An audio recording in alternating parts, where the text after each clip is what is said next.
Welcome back to the John, your daily sports dump, where we plunge into the sports world. We are a sports pipeline for breaking news, game recaps, and the hottest takes in the sports industry. So while taking care of business, let us fuss out the details and fill you in on what's happening. So take a seat, get comfortable, and make sure you have plenty of TP. It's time to explode the commode. I'm your host, John, and today we'll be talking about my thoughts so far in the Eastern Conference Finals. Tomorrow we'll do the Western Conference Finals. My reaction to the NBA MVP, because I have some thoughts of that. And finally, in the spirit of baseball, all the City Connect uniforms are out, so I'm going to give you guys my reactions to every single one of them, and let me know what you guys think in my comments down below. All right, guys. So, Knicks Pacers series is currently 2-1 in favor of the Pacers, but here's why I think the Pacers could be in some trouble. The Knicks came down from 20 points down in Game 3 to win it, and now the series, they're down one game. But the Knicks did this multiple times against the Celtics, so the Knicks are comfortable with coming back against big leads. And Brunson is a playoff showout. He showouts in the playoffs. Brunson in the regular season averaged a career-high 26 points. You think that's amazing, right? In the postseason this year, he's averaging 29 points along with almost 8 assists per game. And then his dynamic duo partner, Cat, is basically a walking double-double, averaging 21 and 11 points. So the Knicks are an efficient team. And also, they did this run the other day without Jalen Brunson on the court mostly. It was mostly Karl-Anthony Towns. So if they're doing this, coming back from 20 points down, with Karl-Anthony Towns doing this, it shows how deep they are. And then they also have OG Anunoby, Josh Hart. They have Deuce McBride. They're a deep team, even though Thibodeau doesn't usually run a very deep roster. The amount of guys that he plays is a very deep and very skilled team. And the Pacers, I think they can compete with them, and I'll talk about them in a second because the amount of slander that Tyrese Halliburton has gotten is just, I think, not right. So I'm here to fix that, but I think that the Pacers are very skilled. They have a lot of guys that are good, but not as much star power as the Knicks do. I think the Knicks have a lot more star power than the Pacers. I think the Pacers, the only thing you got to really be scared of is Halliburton and Siakam. Halliburton is averaging 18 and 10 and a steal in the playoffs, and Siakam is averaging 20 and 6. So 20 and 6 rebounds. And Halliburton, I think, even though he doesn't, give you 20 and whatever, he's going to give you basically a double-double. We know that because how versatile he is when he gets out assist. He's an elite passer. He is a clutch player. He's not the most overrated player. Him and Brunson are two of the best closeout players in playoff games that I would have. He has gotten so much slander just because he's in a small market in Indiana. And I think that's not right. I think he's one of the best players in the league. I think he's one of the best young superstars in the league. And he doesn't get the love for it because he's in Indiana, because he has Pascal Siakam. He has Miles Turner. He has Andrew Nembhard, Aaron Nesmith. He has a great team around him that is not as deep and talented, I think, as the Knicks, but it has a very good talent. And they don't want to give Halliburton the credit, even though he is the star. This is his team. It's Halliburton and the Pacers. When the ESPN people market it on social media, it's Halliburton. It's not Pascal Siakam. It's Halliburton in the middle, then Pascal Siakam. There's a reason because of that. Because Halliburton is a superstar in this league. He's a budding superstar. He's a young superstar. And people saying like Stephen A. Smith that he's not a superstar, I think is just blatantly wrong. He is a superstar in this league. The reason why the Pacers have made it to back-to-back Eastern Conference Finals is because of Halliburton and because of how well he played in the postseason.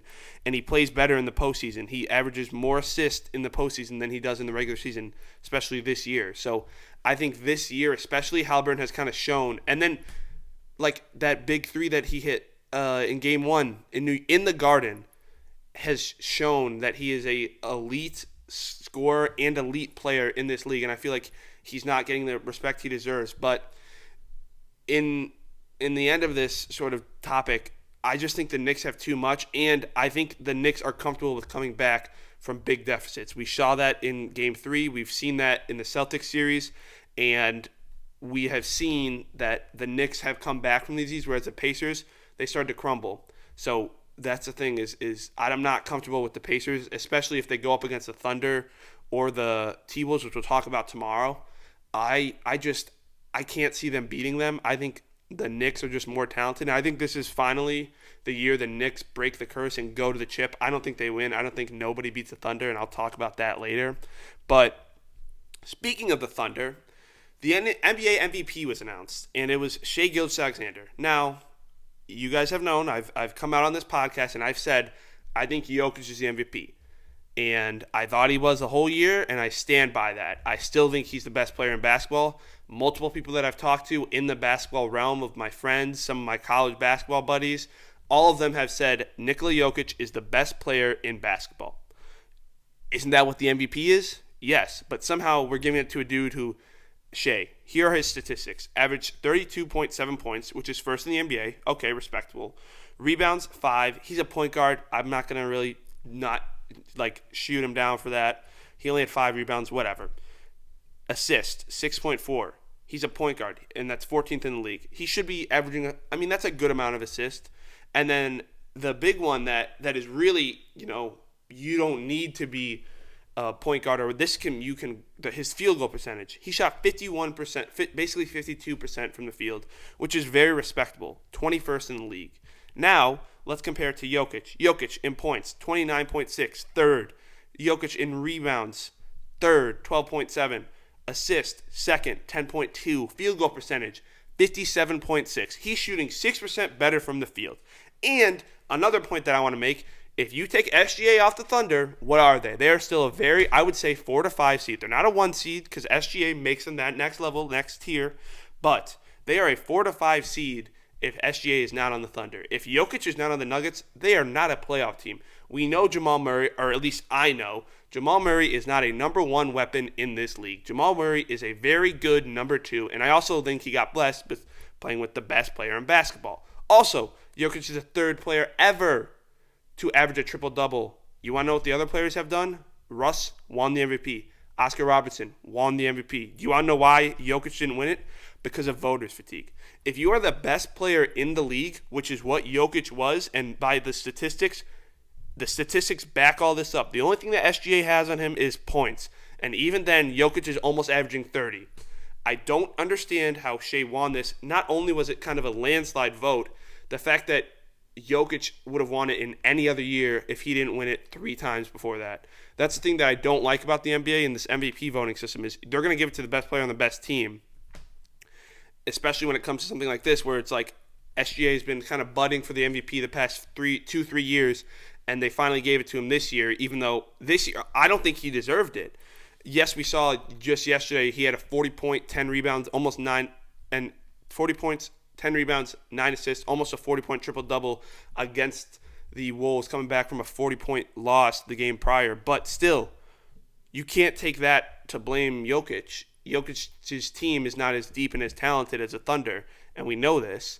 And I don't see a world where Jokic, if you take him out of the equation for the Nuggets, what are the Nuggets? They're not good. They're not good without Jokic. If you take the Thunder, they're so young and talented and deep. They're so good. Like Trey Mann, I think is a perfect example. He was on the Thunder, didn't play. Now he goes to Charlotte and is averaging 15, 16 points. And he wasn't playing on this team. That shows you how deep the Thunder are and how talented they are. And I'm not taking anything away from them. I just think Jokic is the MVP from statistical standpoint, from an eye-watching standpoint. He might not be as entertaining as SGA, but the shots he makes with the lack of athleticism that he has is something that you cannot teach. It is something that he has and the skill that he has, and that's why he's the MVP of this league. And if you guys think differently, let me know in the comments. I would love to hear what you guys think about this, but I can't get on the side of saying SGA is the MVP. I can't do that. But now to kind of be on a little lighter side of the sports realm, the MLB releases City Connects uniforms, and this year, my team, the Chicago White Sox, got some, but also 7 other teams: the Giants, the Astros, the Nationals, the Diamondbacks, the Marlins, Rockies, and Red Sox. So I'm going to give you guys kind of a review of what I think of them so far. I'll probably rate them on a scale of 1 to 8, just like in the places that I have them. But we're going to start off here, number 1, with the San Francisco Giants. Now, I like this one way better than the first one. I'll put it up here, and I'll show you guys. You guys will be able to see the jerseys as well of the Giants uniforms. It's a very, like, San Francisco. It's music-themed, DJ sort of stereo uniforms. I really like it. The purple is really nice. Purple with basically orange and black on the jerseys. It's a really nice color combo. It looks good. I think it's a mediocre jersey out of especially the new ones. I love the new brand of City Connects that they've dropped. So I'm gonna put this one at probably like 5. The next one, Nationals, this one was a total flop for me. It's not ugly, but it's not amazing. They went from those beautiful, beautiful cherry blossom uniforms that were gray, pink, and like a tan color that were one of the best uniforms in the league to sort of a DC bluish with the map of DC on their jersey. I can't get behind it. It's not for me. I think it's one of the worst ones in this list. I'm going to have to put it down at like 7. It's not that good for me. Now, next, I have the Houston Astros. The Astros just have not missed with any of their City Connects. Their first ones were beautiful, Space City. These ones are even better, Space City themes. I love the uniforms. Across the shirt, it says Stros with a little orange star. I think the jersey's beautiful. The only issue with this uniform is the hat. I do not like the hat, but I'm going to put it up at number 3. I think it's a beautiful jersey. I love the all white with the orange and blue accents on it. I really love it. Now, the next one, this one might be a little high. I'm a White Sox fan. The White Sox, this is their new City Connect. It's rough. They had such a beautiful City Connect in their first one. I'm like, this one can't get any worse. And then Jerry Reinsdorf stomps all over my heart and soul again. He decided, well, not him, but since their owner, Jerry Reinsdorf owns both the White Sox and the Bulls, they decided to kind of merge those. And I'm not against it. I think it's a good idea, but what they did was awful. I like the Black Sox logo on their hats. I love their hat logo. I don't like the red in the middle and the black pinstripes. It doesn't look good. I don't know what else to say. This is I'm putting this at 7. This is awful. I can't get behind it. Now this next one is probably it's my favorite. The Arizona Diamondbacks. I love the Arizona Diamondbacks in 1990s uniforms. This City Connect uniform is a tribute to that. It is kind of a throwback sort of to their 98 uniforms when they won the championship with the Serpenteras. I'm probably butchering that, so don't take that seriously. Font to kind of show a tribute to the first ones that were kind of gray. I think these are another step up from their old uniforms. These are number 1. I don't know what else to say. They're the best. The next ones, I have the Miami Marlins. Now, these Miami Marlins are beautiful. I really do like these. But the hat is what ruined it for me with the 305 logo on it. I don't like it. I love the jerseys and the pants. I love it all. But the hat with the number 305, I get what they're doing, and I don't like the different color brim either. I get what they're doing with it. I got to put it at...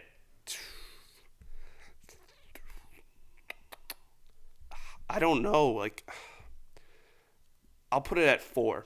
I think that's a really good one because we got the Astros one in front of that at 3. 1 is the Diamondbacks. 2, I might get some hate for it, but 2, we have that. 3, we have the Astros. 4, we have this. 5, we have the Nationals. 6 is not filled yet. And 7 is my White Sox because that one is just bad. Now, these, honestly, I'm going to move White Sox one down to 8. I think the White Sox one is the worst one out of all of these. The next one is the Boston Red Sox. I personally really like the simplicity of it. It's an homage to the Green Monster. I really like it. I really like the simplicity of it, but it's a very nice looking uniform.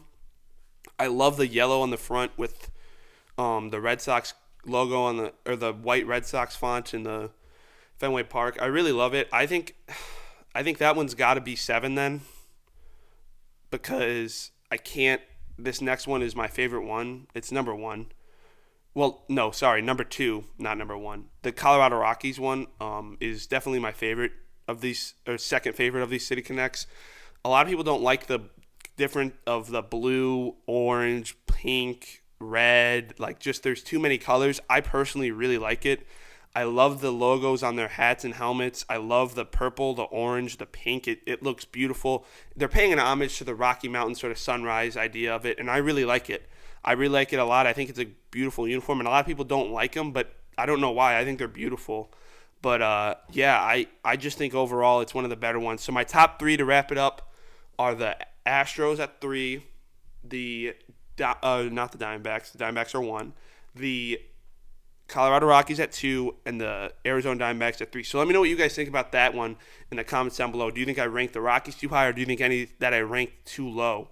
But thanks for tuning in to today's episode of the John, your daily sports dump, where we talked about my reaction to the NBA MVP, the Eastern Conference Finals, and my reaction to the brand new MLB City Connect uniforms. Make sure you subscribe so you never miss another episode. And don't forget to follow me on Instagram for hot takes and sports updates in real time. And if you're looking for even more sports talk, go to the Sports Syllabus Show where my partner and I discuss the hottest topics in college sports and beyond. It's a two-ply discussion, strong, reliable, and always ready to clean up the messiest takes in sports. Join me next time on the John, your daily sports stuff, where we'll be making soft-serve sports analysis that's easy to digest. Until then, keep your game face on and stay regular. This is the John, signing off. Don't nobody go in the bathroom for about 35, 45 minutes. Somebody open the window.